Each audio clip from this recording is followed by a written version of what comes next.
Nama saya Ramadan. Saya menulis ini bukan untuk mencari pembenaran, bukan pula untuk menakut-nakuti siapapun.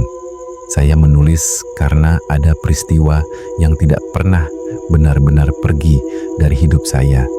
Meskipun tahunnya telah berganti, ada suara yang masih tinggal, ada bau yang masih datang tiba-tiba.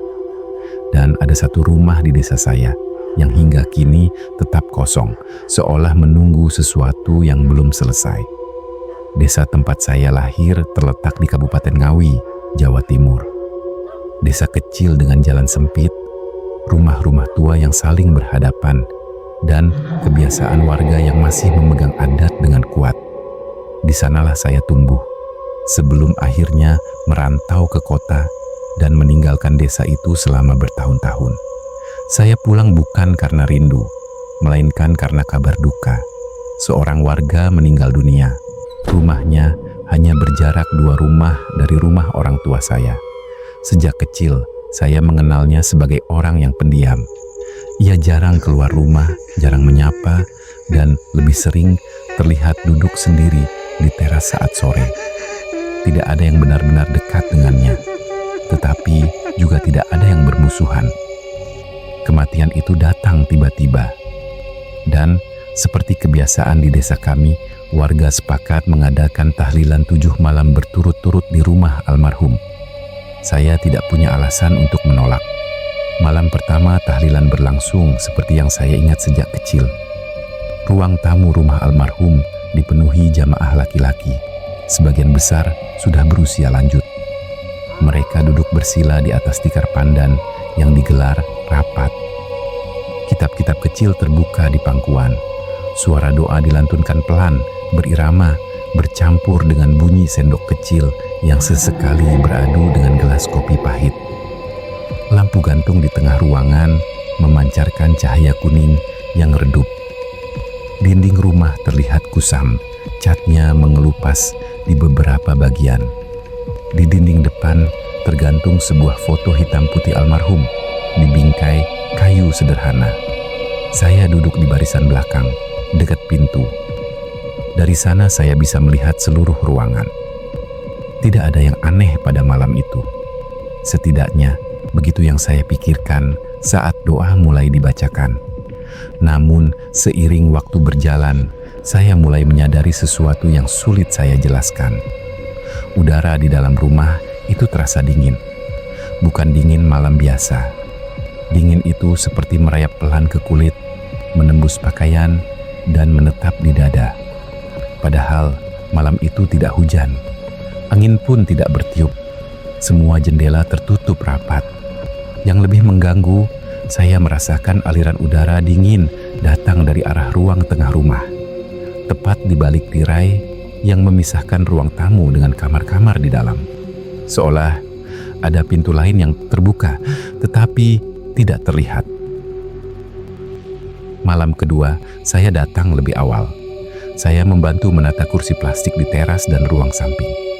Jumlahnya saya hitung dalam hati. Pas, tidak lebih, tidak kurang. Tahlilan berjalan seperti biasa. Doa dibaca, wajah-wajah tampak khusyuk. Sebagian terlihat lelah. Namun saat tahlilan selesai dan warga mulai beranjak pulang, saya menyadari ada satu kursi yang hilang. Awalnya saya mengira salah hitung. Namun setelah diperhatikan, benar-benar ada satu kursi yang tidak ada di tempatnya. Tidak ada yang mempermasalahkan.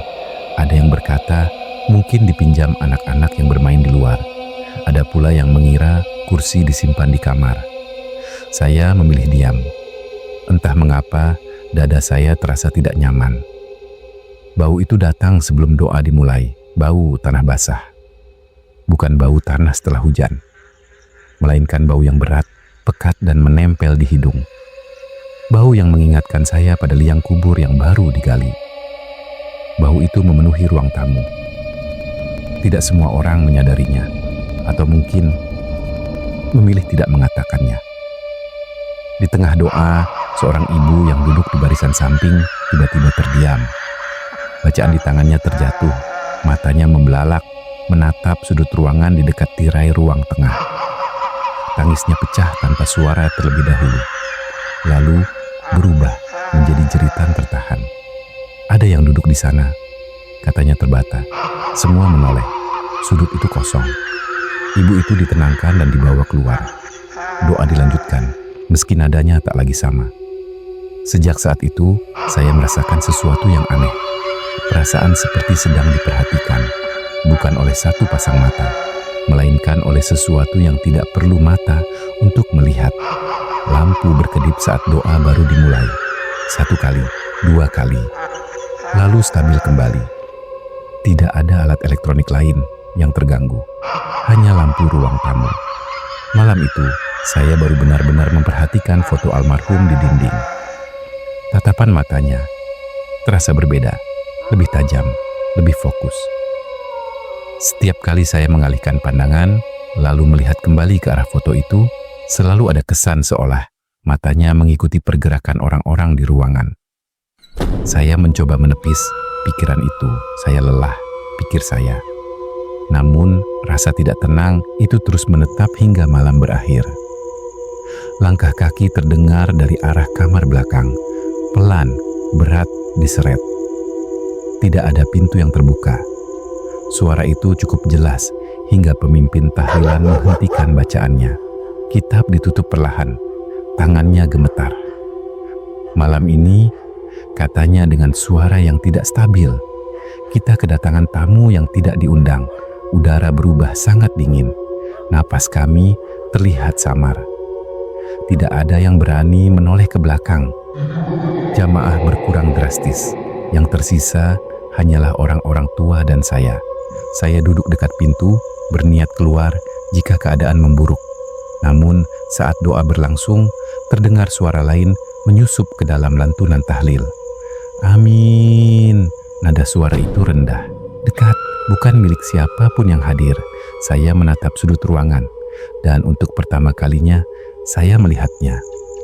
Bayangan hitam duduk bersila, tidak berbentuk jelas, tidak berwajah.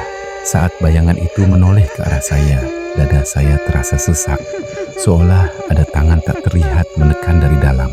Malam ke-7, hujan turun sejak sore. Langit gelap lebih cepat dari biasanya. Ibu melarang saya pergi, namun kaki saya tetap melangkah. Saat tiba, rumah itu terasa berbeda, lebih besar, lebih panjang, seolah ruangannya memanjang ke arah yang tidak semestinya. Pintu menutup sendiri, tangisan terdengar dari kamar belakang. Ketika pintu kamar dibuka, lantainya basah oleh tanah. Listrik padam. Di kegelapan itu, seseorang berbisik di telinga saya, menyebut nama saya dengan jelas.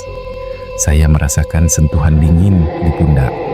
Saat lampu menyala kembali, ia berdiri di sudut ruangan, menggantung. Leher tertekuk, mata terbuka lebar. Itu almarhum. Setelahnya keesokan hari, rumah itu dikosongkan.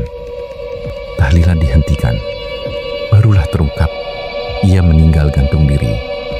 Kini rumah itu kosong.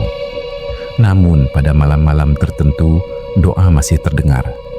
Dan saya tahu, tahlilan itu belum selesai.